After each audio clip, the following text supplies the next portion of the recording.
বন্যা পরিস্থিতির উন্নতি হলেও মৌলভীবাজার সুনামগঞ্জে এখনও পানিবন্দী ৭ লাখ মানুষ। এদিকে ঘরবাড়ি ও রাস্তাঘাট থেকে ধীরে ধীরে পানি নামতে শুরু করায় ঘরে ফিরছেন বানভাসীরা।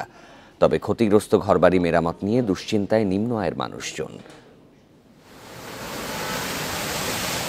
মৌলভীবাজার সদর ও কমলগঞ্জে কমেছে বন্যার পানি।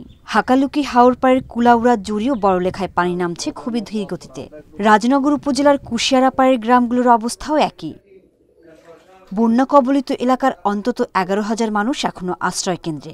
পানিবন্দী অবস্থায় ৩.৫ লাখ মানুষ। কোনো কোনো ঘর পেট পানি, গোলা পানি, গরু বাজির কোনটা ফালা যান না।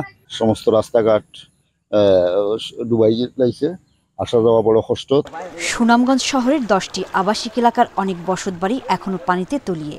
তবে যেসব বসতবাড়ি থেকে পানি নেমেছে সেখানে ফিরছেন বন্যার্তরা। এদিকে ক্ষতিগ্রস্ত ঘরবাড়ি মেরামত নিয়ে চিন্তায় স্বল্প আয়ের লোকজন। কোনো তৌফিক নেই, কোনো ক্ষমতা নাই আমি ঘর ঠিক করবা।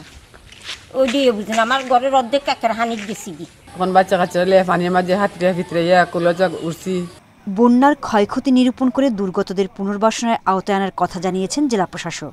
যেসব ঘরবাড়ি, অবকাঠামো, ব্রিজ, কালভার্ট, সেতু এগুলো ক্ষয়ক্ষতি হয়েছে সেগুলো নিরূপণের জন্য উপজেলা নির্বাহী অফিসারগণ সহ সংশ্লিষ্ট দপ্তর কাজ করে যাচ্ছেন। ক্ষয়ক্ষতি নিরূপণ পর আমরা প্রতিবেদন ঊর্ধ্বতন কর্তৃপক্ষের নিকট প্রেরণ করব।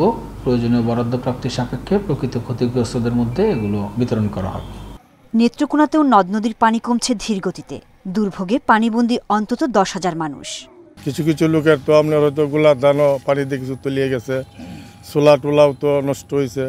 কুড়িগ্রামে ব্রহ্মপুত্র ধরলা তিস্তার পানি কমলেও বেড়েছে নদী ভাঙন। এতে গৃহহীন সদর উপজেলা রাজারহাট, উলিপুর, নাগেশ্বরী ও রৌমারীর কয়েকশো পরিবার। ভাঙনের মুখে স্কুল, বাজার, বাদসহ ফসলি জমি। সোহেলি জাহান, ইন্ডিপেন্ডেন্ট নিউজ।